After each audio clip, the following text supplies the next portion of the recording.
बच्चों, आज की इस वीडियो में हम आपकी क्लास 10 की जो सोशल साइंस का जो क्वेश्चन पेपर था 2017 का बोर्ड पेपर था उसको हम सॉल्व करेंगे। ठीक है, तो सबसे पहले सही विकल्प चुनकर लिखिए। तो पहला प्रश्न है, आंध्र प्रदेश और उड़ीसा के जो डेल्टा क्षेत्र है ना, और जो गंगा के मैदान में, तो उनमें कौन सी मिट्टी पाई जाती है? तो इसका उत्तर है जलोढ़ मिट्टी। तो आपको याद रखना है, आंध्र प्रदेश और उड़ीसा के डेल्टा क्षेत्रों में और गंगा के मैदानों में, है ना, यानी कि जो गंगा नदी के आसपास की जो जगह है वहाँ पे जलोढ़ मिट्टी पाई जाती है।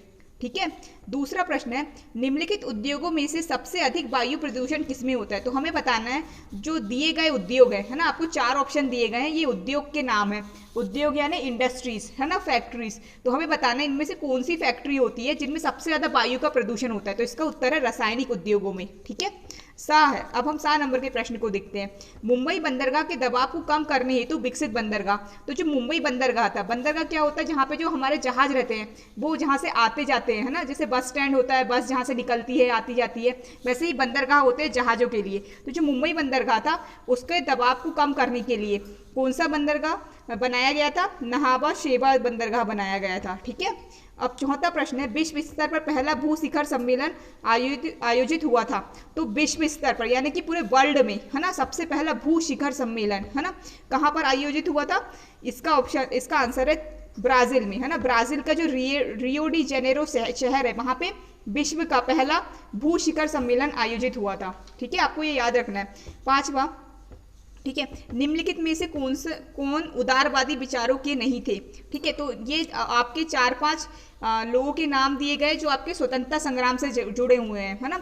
तो हमें बताना है इनमें से कौन थे जो उदारवादी यानी कि नर्म स्वभाव के नहीं थे, नर्म विचारों वाले नहीं थे। तो इसका उत्तर है अरविंद घोष, है ना। अरविंद घोष जो थे वो उग्रवादी थे, है ना। तो प्रश्न 2 पे हम आते हैं, रिक्त स्थानों की पूर्ति कीजिए। तो सबसे पहला प्रश्न है, संयुक्त वन प्रबंधन व्यवस्था में खालिस्तान का महत्वपूर्ण स्थान है ना। तो संयुक्त वन प्रबंधन यानी कि जो जंगलों का जो मैनेजमेंट होता है उसकी व्यवस्था करने में वन सुरक्षा समितियों का, खालिस्तान में क्या आएगा? वन सुरक्षा समितियों का महत्वपूर्ण स्थान है। नंबर पे 22 रॉय खालिस्तान की प्रतिक्रियावादी नीति प्रजातीय भेदभाव से परिपूर्ण थी। तो यहाँ पे 22 रॉय दिया है, यहाँ पे 22 रॉय का नाम बताना है। ऐसा कौन सा 22 रॉय था जिसकी प्रतिक्रियावादी नीति, है ना, वो प्रजातीय भेदभाव से परिपूर्ण थी, है ना, यानी कि जातिगत भेदभाव वाली थी? तो लॉर्ड लिटन की, किसकी, कौन सा 22 रॉय था? लॉर्ड लिटन। 22 रॉय लॉर्ड लिटन की प्रतिक्रियावादी नीति प्रजातीय भेदभाव से परिपूर्ण थी। समानता का अधिकार संविधान में वर्णित खालिस्तान में से है। तो जो समानता का अधिकार है वो किस में से है? मौलिक अधिकारों में से है जो कि संविधान में दिया गया है। ठीक है, स्थानीय प्रशासन की सबसे छोटी इकाई है। स्थानीय यानी कि जो हमारे आसपास की जो जगह होती है उसका प्रशासन की सबसे छोटी यूनिट या इकाई है, उसको हम क्या बोलते हैं? ग्राम पंचायत। ठीक है, जय हिंद का नारा खालिस्तान ने दिया था। तो जय हिंद का नारा किसने दिया था बच्चों? सुभाष चंद्र बोस ने, नेताजी सुभाष चंद्र बोस ने दिया था। किसने क्या दिया था? उन्होंने जय हिंद का नारा, सुभाष चंद्र बोस ने। ठीक है, अब हम प्रश्न 3 पे आते हैं। एक वाक्य में उत्तर दीजिए। जम्मू कश्मीर को किस अनुच्छेद के अंतर्गत विशेष राज्य का दर्जा दिया गया है? तो इसका है 370, है ना।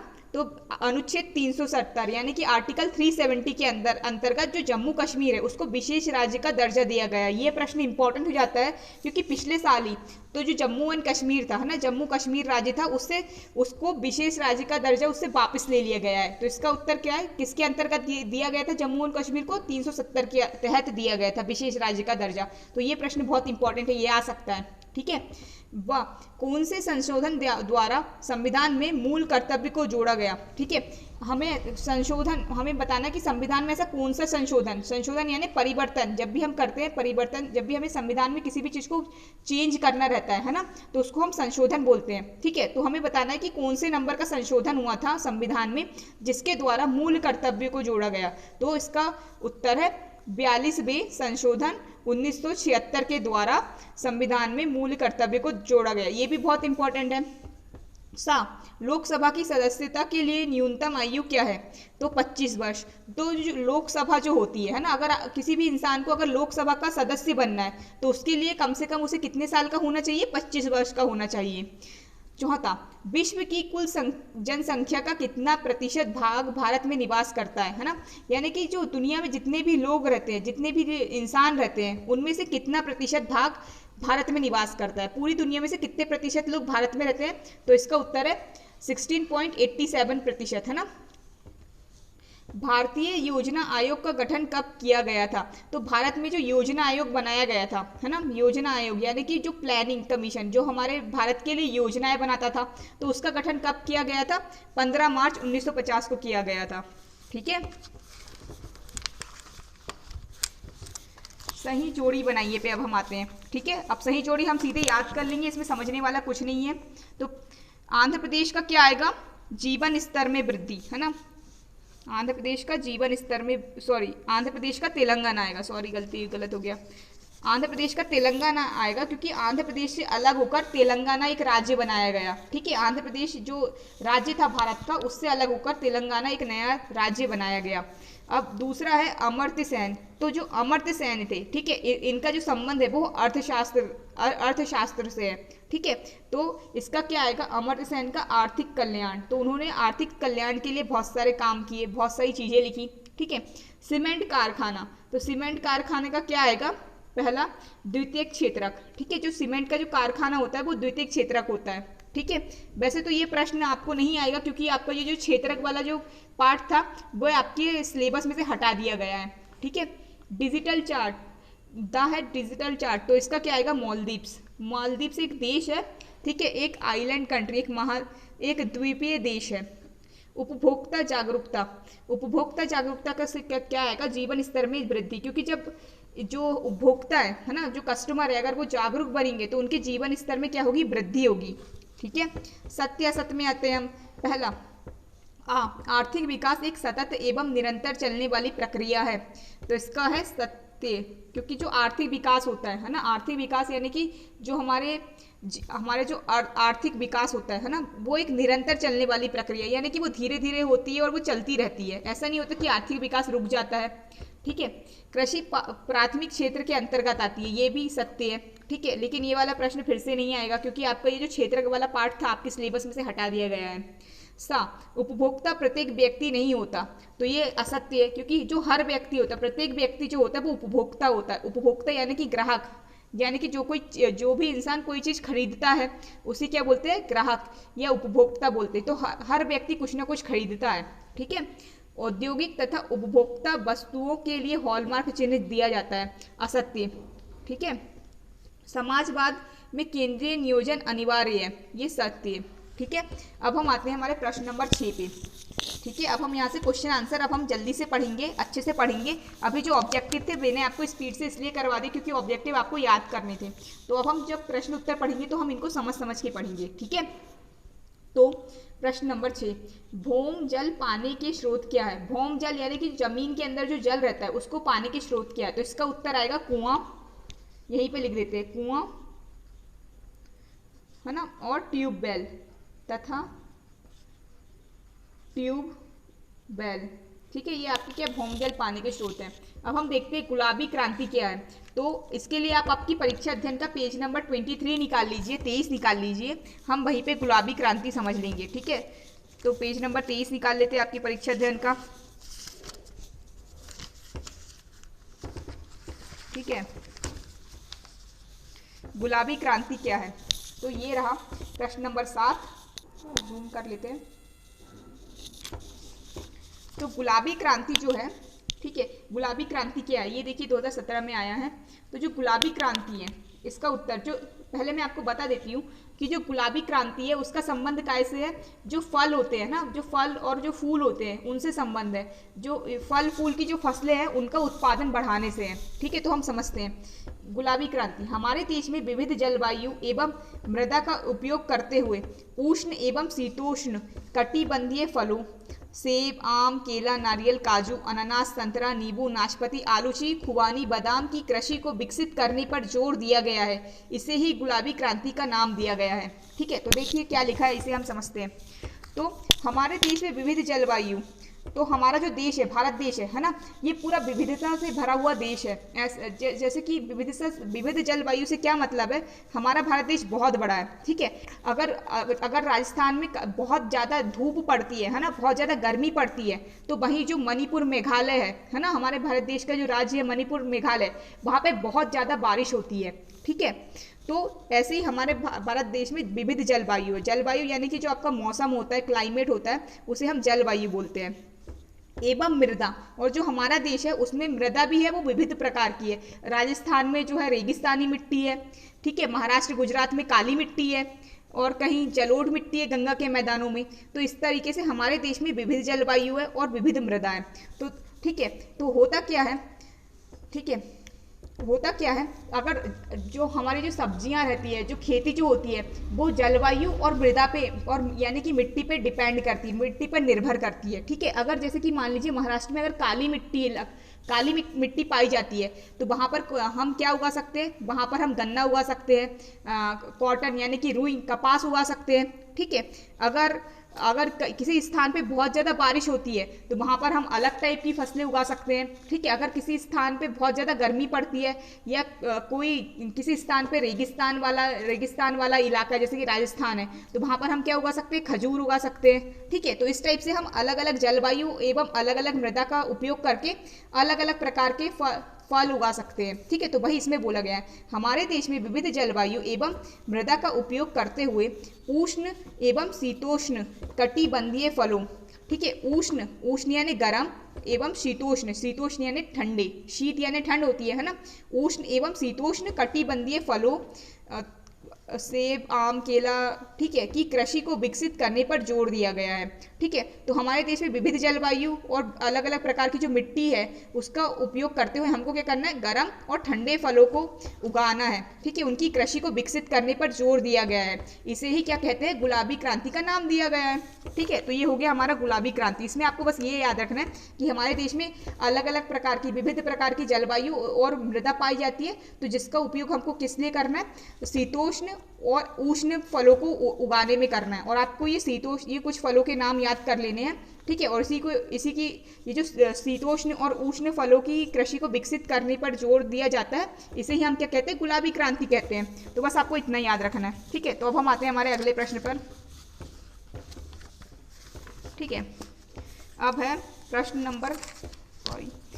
नंबर 7, सहायक संधि व्यवस्था क्या थी, इसको किसने लागू किया था। तो इसके लिए आप आपका 52 पेज नंबर निकाल लीजिए, ठीक है। 2 मार्क में लिखना है। और इसके बाद वाला प्रश्न भी उसी पार्ट का है, बहिष्कार का अर्थ स्पष्ट कीजिए, ठीक है। ये भी पेज नंबर 52 पे है। तो हम दोनों प्रश्न को एक साथ देख लेंगे, ठीक है। तो हम निकाल लेते हैं। तो आप पार्ट 6 निकाल लीजिए आपकी परीक्षा अध्ययन का, ठीक है।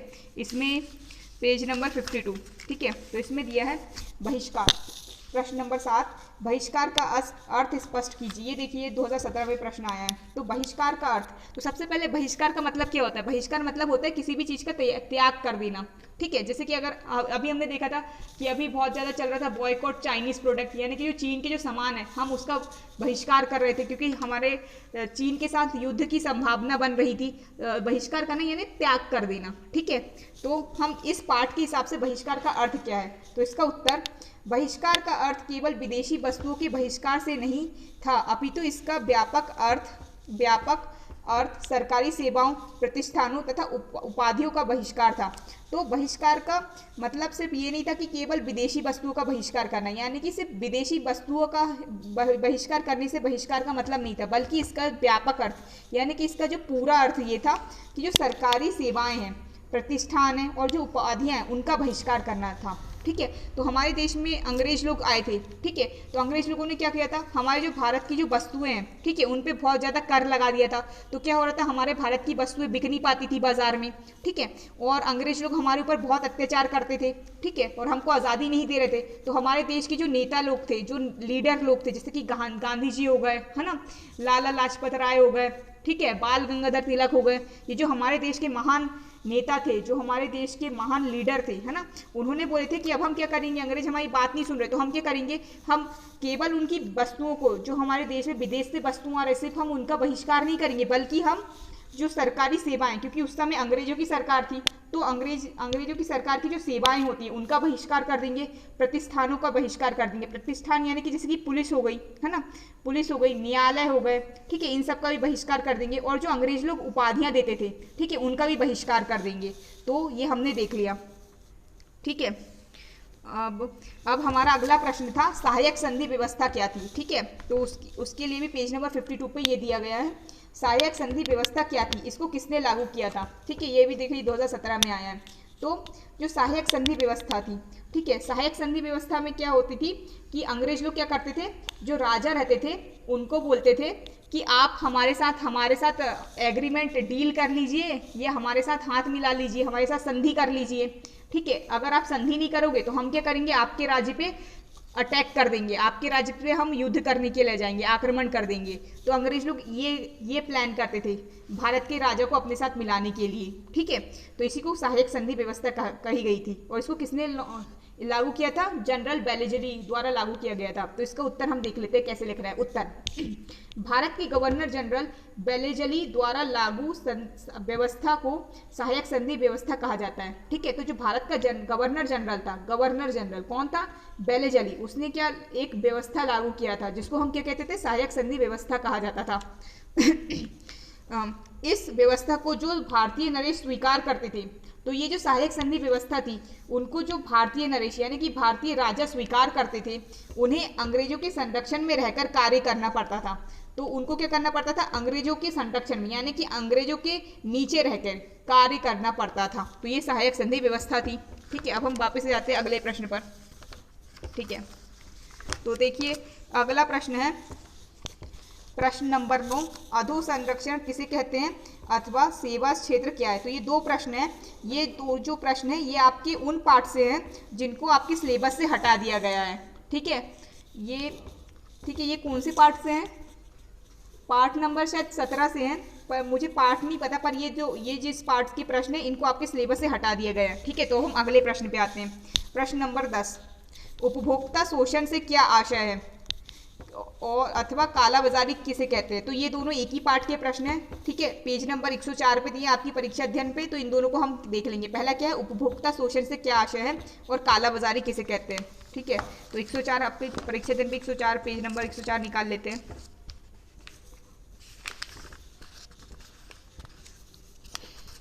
ठीक है, तो ये आपकी बुक का उपभोक्ता जागरूकता पार्ट नंबर जो 14 है उसका प्रश्न है। ठीक है, तो पेज नंबर 104। ठीक है,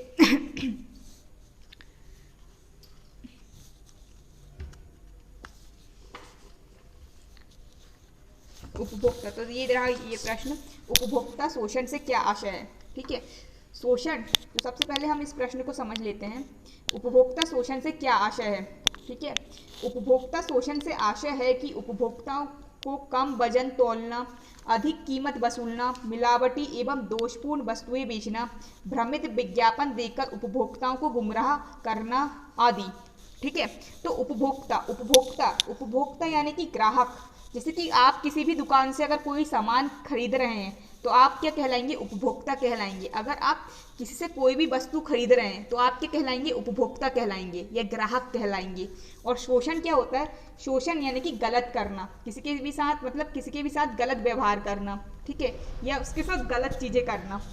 तो हमें बताना है कि उपभोक्ता शोषण क्या होता है। ठीक है, तो उपभोक्ता शोषण से आशय है कि उपभोक्ताओं को कम वजन तोलना। ठीक है, उपभोक्ता यानी कि ग्राहक जो होते हैं उनको कम वजन तोलना। जैसे कि मान लीजिए कई लोग क्या करते हैं, जैसे कि अगर आप कहीं दुकान में गए, आपने वहाँ से 1 किलो दाल ली। ठीक है, अगर वो दुकानदार अगर आपका शोषण करना चाहता है तो वो क्या करेगा, आपको कम वजन तोल देगा, आपको 1 किलो की जगह आधी किलो दाल दे देगा और बोलेगा कि 1 किलो हो गई है, अपनी मशीन में कुछ गड़बड़ कर देगा।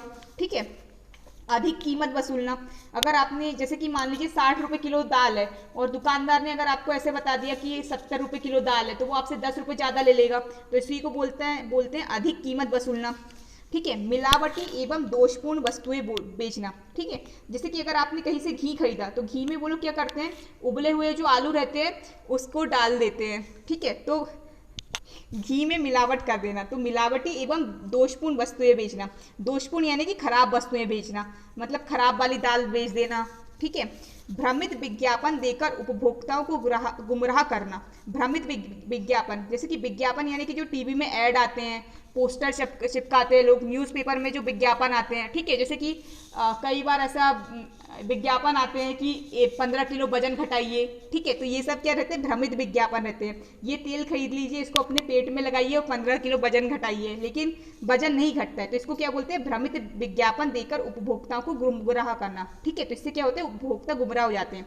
तो आपको याद रखना है, उपभोक्ता शोषण से आशय है कि उपभोक्ताओं को कम वजन तोलना, अधिक कीमत वसूलना, मिलावटी एवं दोषपूर्ण वस्तुएं बेचना, भ्रमित विज्ञापन देकर उपभोक्ताओं को गुमराह करना आदि, ठीक है। ये बहुत आसान प्रश्न है, इसका उत्तर भी बहुत आसान है। उम्मीद है कि आपको याद हो गया होगा। तो देखिए ये प्रश्न 4 बार आया, 2014, 15, 17, 19, है ना, तो 4 बार आया, तो इसको अच्छे से कर लीजिए, ठीक है।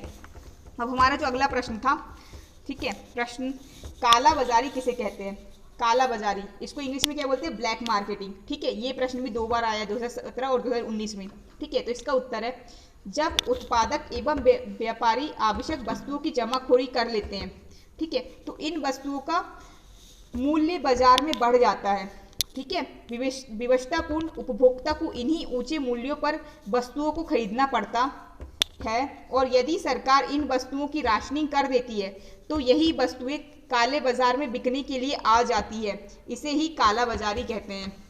राशनिंग क्या होता है, जब ठीक है, तो जो उत्पादक रहते हैं, उत्पादक यानी कि जो वस्तुओं को बनाते हैं, और जो व्यापारी यानी कि जो वस्तु को बनाते हैं और बेचते हैं, ठीक है, जो आवश्यक वस्तुएं रहती है उनकी जमाखोरी कर लेते हैं, ठीक है। जैसे कि मान लीजिए कि जो प्याज है, ठीक है, या फिर मान लीजिए कि जो कूलर है, अभी गर्मी का मौसम आने वाला है, तो कूलर एक आवश्यक वस्तु होगी, कूलर और पंखे, है ना, आपके लिए आवश्यक वस्तु होगी। तो जैसे कि मान लीजिए बाजार में अगर 100 कूलर है, ठीक है, 100 कूलर है, वो कूलर 500 रुपए के बिक रहे हैं, है ना, एक कूलर 500 रुपए का बिक रहा है, और मान लीजिए कि बाजार में केवल 100 कूलर है, ठीक है। तो व्यापारी लोग क्या करते हैं, कुछ व्यापारी बहुत सारे कूलर की ना जमाखोरी कर लेंगे, तो क्या होंगे, बाजार में कितने कूलर थे, 100 कूलर थे, तो कितने कूलर बचे, मान लीजिए 50 कूलर बचे, ठीक है। अब 50 कूलर है, अब कम कूलर है, तो जो उपभोक्ता रहेंगे उनको, जैसे कि मान लीजिए 100 उपभोक्ता थे, है ना, 100 कूलर के लिए 100 उपभोक्ता थे, 100 ग्राहक थे, अब कितने कूलर बचे, 50 कूलर बचे,